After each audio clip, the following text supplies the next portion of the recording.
Oh, this always makes my hair look messy. So, welcome to the apocalypse. I guess we better think about some dinner. Today we're doing a tabletop session because I didn't record it when I made it. I didn't think anything of it. And then afterwards I'm sitting there thinking, oh, you knucklehead. That was content. So what am I going on about? Well, the other day I made an exciting dinner. Oh yeah. Pork chop, mashed potatoes, and Brussels sprouts. Oh, nobody's ever done that. Oh, no, no, no, no. I did make a brandy mustard and cream sauce to go with it, but that's another issue. So anyway, I'm looking at that and I'm realizing, wow. Yeah, that's not what it sounds like.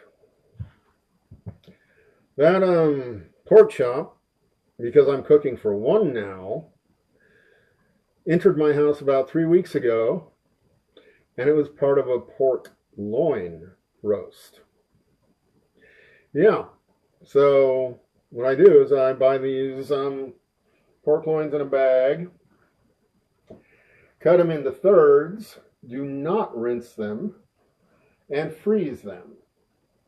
I suspect the fluid in the bag has some minor preservative properties, and so I kind of want to hang on to that stuff. So yeah, we're going to have the rest of that pork lump tonight as Chinese food, but that's another issue. So anyway, you can take those things, put them in a good Ziploc freezer bag, get as much air out as you can. Air is your enemy. And they'll keep for a couple months or so. I got a couple more in there, and I even have a steak. Oh, yeah, I got lucky with that one. So, buy your pork loin roasts, cut them into thirds or so, and then put them in a Ziploc bag and freeze them. That's a good idea. Yeah, that's good, especially if you're just cooking for one.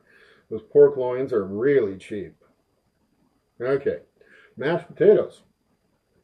Everybody knows how to do that. We do them a little differently here. First of all, we do the French thing and throw in a clove of garlic. So cooking for one, it's one russet, good size.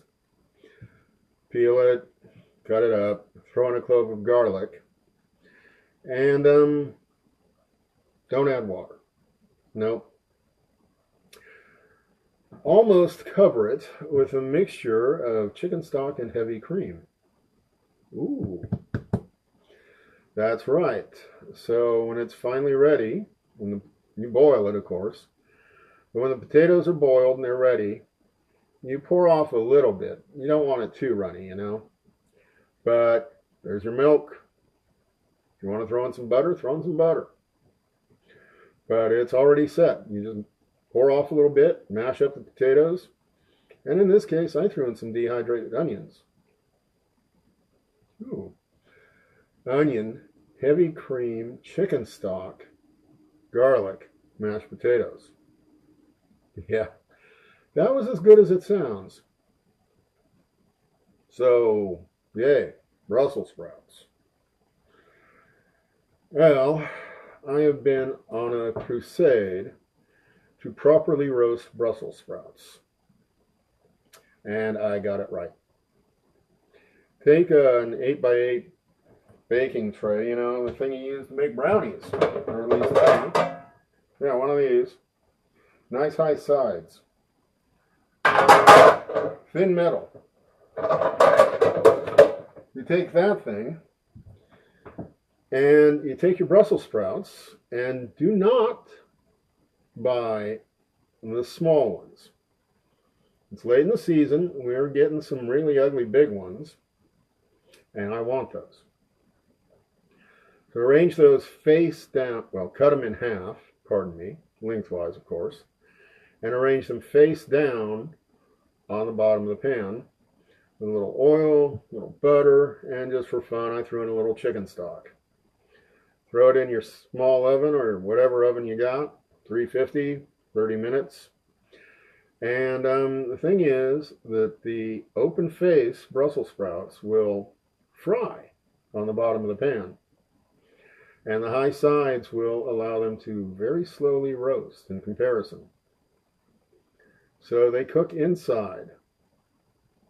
Yay. So, cooking for one, pork chop, bought a couple weeks ago, pork loin, cut it into thirds, wrapped in Ziploc bags, froze. Mashed potatoes, garlic, heavy cream, chicken stock. Yeah, when you boil that up, it smells kind of like potato soup or clam chowder sometimes. And I threw in some dehydrated onions, and finally the Brussels sprouts. Cut them in half, face down on a thin metal pan. Throw in some oil, some chicken stock, and some butter. And some salt if you're feeling adventurous. So yeah, when you think about it, that wasn't just a pork chop. That was a lot of effort and planning that just came together in the form of a pork chop. So that's why I'm doing this tabletop session on the pork chop. Please be nice and subscribe. Thank you. Goodbye.